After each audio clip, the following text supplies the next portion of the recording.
Udeze was a man admired in his village for his generosity and wisdom. A tall, strong man in his early 40s, he was the son of Chief Amadi, one of the most influential elders in Umudike.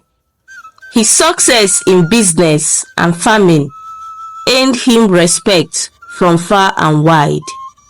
Udeze's life, however, was not without its share of complexities. He had married his first wife, Obi, nearly 10 years ago, and though they shared a comfortable life, Obi had failed to conceive after several years. This weighed heavily on the marriage, especially as Udeze desired a child to carry on his lineage. The pressure mounted from his family and the village, where a man's worth was often tied to his ability to produce heirs. One evening, as Udeze sat with his family in their large compound, his younger brother Chijioke approached him with a suggestion. "My brother," Chijioke said respectfully, "you know the elders have been talking. You need a child. Maybe it's time to consider marrying another wife." Udeze had heard these whispers before, and though he loved Obi, the desire to have children have grown stronger with each passing year. After many restless nights of contemplation, Udeze made the difficult decision to marry a second wife. He believed Obi would understand, though he knew the news would be hard for her to accept. When Udeze finally told Obi of his intention, her reaction was cold, though not unexpected. "Another wife? Udeze, is this how you repay me for all the years of loyalty and service?" Obi asked, her voice shaking. She held her gaze on him, eyes burning with suppressed anger. "It is not about loyalty, Obi. You know this. I need a heir. I need a child to call my own. It is the way of our people," Udeze explained, trying to remain calm. Obi scoffed, folding her arms. "And who will this woman be?" Her question hung in the air for a moment before Udeze replied. "Her name is Nkiru. She is from a good family in the next village. This is the only way forward, Obi." Obi said nothing more that evening, but something has shifted. A dark cloud settled over the household. The marriage to Nkiru took place 2 months later. Nkiru was a young, beautiful woman in her mid-20s, soft-spoken and eager to make her new home a peaceful one. The villagers rejoiced during the traditional ceremony, showering Udeze with blessings. Obi, on the other hand, remained calm throughout the celebration. She hardly smiled and avoided any contact with Nkiru. Her resentment grew beneath the surface, but Udeze, blinded by the excitement of a new beginning, paid little attention to her moods. It was on the journey back from Nkiru's village, after the marriage rites had been completed, that Obi's bitterness truly began to fester. Sitting alone in her room one night, she called her younger sister Chinwe, a woman known for her mystical dark connections and dark ways. "Chinwe," Obi whispered into the phone, "I am tired. I cannot watch as Udeze and this new wife live happily. They must pay." Chinwe's voice crackled on the other end. "What do you want to do, sister? Speak clearly." Obi sighed, her voice filled with venom. Everyone who was involved in this marriage, those who accompanied Udeze to bring this woman into our home, they will all regret it. We must eliminate them one by one. Chinwe paused, then responded in a shilling tone. How many are we talking about? Obi counted silently. Udeze, his brother Chijioke, and his father who blessed the marriage. And that woman Nkiru, she's the one I want to suffer the most. Chinwe laughed softly, a laugh that sent a shiver down Obi's spine. Leave it to me. I know what to do. They will all pay for the evil they have done to you. But you must be ready for what comes after. I am more than ready, Obi replied, her eyes narrowing with determination. Hey lovelies, please don't forget to subscribe to my channel and also leave a comment, like, share with your family and friends, and grab your popcorn as we dive deeper into this amazing, intriguing story. Thank you. Months passed and Udeze's household remained peaceful, at least on the surface. Obi masked her hatred with cold civility, while Nkiru, blissfully unaware of the storm surrounding her, settled into her new role as the second wife. But one day, Udeze made a chilling discovery. As he scrolled through Obi's phone, which she had carelessly left on the table, he stumbled upon a voice recording of a conversation. Curiously, he pressed play, and to his horror, he heard Obi's plot with Chinwe, the names of those she intended to harm, her hatred for Nkiru, and her dark plans. Udeze's heart pounded in his chest as he listened. How could Obi, the woman he had shared his life with for nearly a decade, harbor such evil thoughts? He immediately sent the recording to his brother Chijioke, seeking his advice. Chijioke was livid. You must confront her, Udeze. This is dangerous. You cannot let this stand. But Udeze, torn between loyalty to his first wife and the safety of his household, hesitated.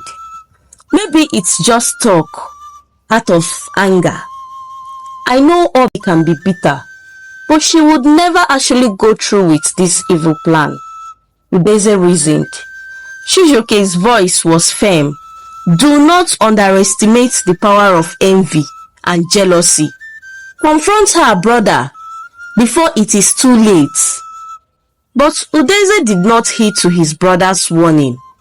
He chose to keep the knowledge of the recording to himself, while observing Obi and hoping that the situation would resolve on its own. He couldn't bring himself to face Obi with such an accusation, especially since she had been a loyal wife for so long. He thought silence was the best solution. A year later, Nkiru became pregnant, and the household was alive with joy. Finally, Udeze would have the child he had longed for. However, as the months passed, something unusual began to happen. Nkiru's pregnancy stretched well beyond the normal term. 6 months turned into 9 months, then 10 months, 12 months, and still there was no sign of labor. The villagers began to whisper, "This is not natural." Some said, 15 months? What kind of child is she carrying? Udeze became scared. Taking Nkiru to various hospitals, and traditional healers, but nothing worked. The doctors were baffled. Nkiru's belly had grown to an alarming size, but still, the baby refused to come. At 16 months, the doctors decided to operate, fearing for Nkiru's life. On the day of the surgery, the hospital was tensed with anxiety. Udeze paced the hall, wringing his arms in fear. After what seemed like an eternity, the surgeon came out, his face pale and drawn. What did you find? Udeze stammered, rushing to the doctor. The doctor removed his surgical marks, shaking his head in disbelief. In my 10 years of practicing as a medical doctor, I have never seen something like this in my entire career. What we found is unbelievable. Tell me, Udeze demanded. The doctor hesitated before speaking. There was no baby in her womb. Instead, he found a lizard. A large living lizard. Udeze staggered back, his world spinning. A lizard? How was that possible? How could such an abomination be inside his wife? Nkiru, weakened from the surgery, was unable to comprehend what had happened. She began to bleed uncontrollably and was bedridden. Days turned into weeks, and her condition worsened. Udeze stayed by her side, his heart heavy with guilt and confusion. All the while Nkiru was bedridden in the hospital. Obi, on the other hand, was celebrating with the sister after the news got out to the village that her co-wife Nkiru gave birth to a lizard. It was a thing of joy for Obi and her sister as they were celebrating secretly for a mission well accomplished. As if Nkiru's suffering was not enough, tragedy struck again. Chief Amadi, Udeze's father, died unexpectedly in his sleep. His death sent shock waves through the village. Two untimely tragedies in one family were too much to ignore. Udeze began to think towards the voice recording he came across from Obi's phone. Could Obi be responsible for all this tragedy? Why is all this happening at a time? What is going on in this family?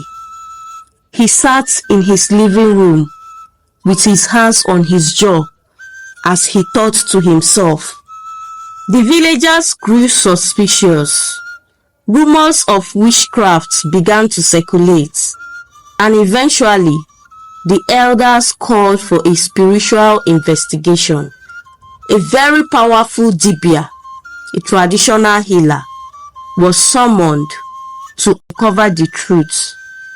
The ceremony was held in the village square, with all eyes on Udeze's household.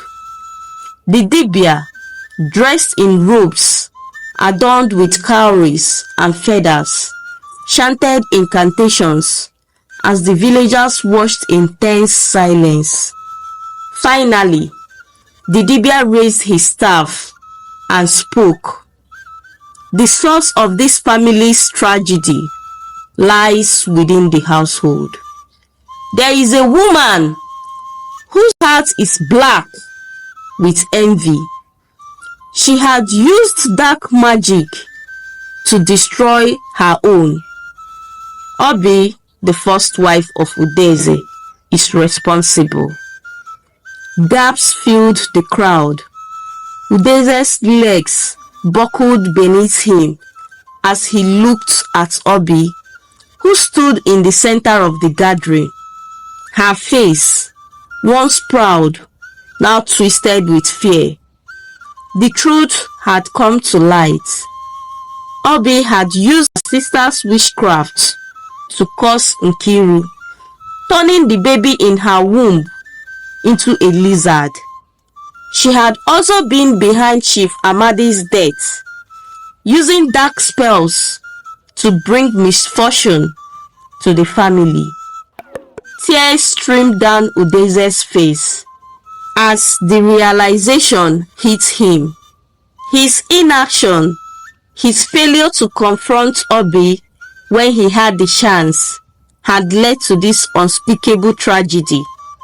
Nkiru, his beloved second wife, died in her hospital bed later that night. Her body, too weak to survive the dark magic that had consumed her. Obi was banished from the village, her name cursed by all who had once respected her. Udeze, left with nothing but guilt and sorrow, retreated into solitude. His once vibrant life reduced to ashes by betrayal and witchcraft. And so, the story of Udeze became a cautionary story told around fires in Umudike, a reminder of how envy, when left unchecked, can bring down even the most prosperous of families. Hey lovelies, we have come to the end of this amazing story. Please share with me in the comment section what moral lessons you've learned from this story. Like this video, share with family and friends and loved ones, and please don't forget to subscribe to this channel at African Story Tales by Abby. Big ups to my founding subscribers. Thank you for always sticking around. I remain your favorite storyteller, African Story Tales by Abby. Bye!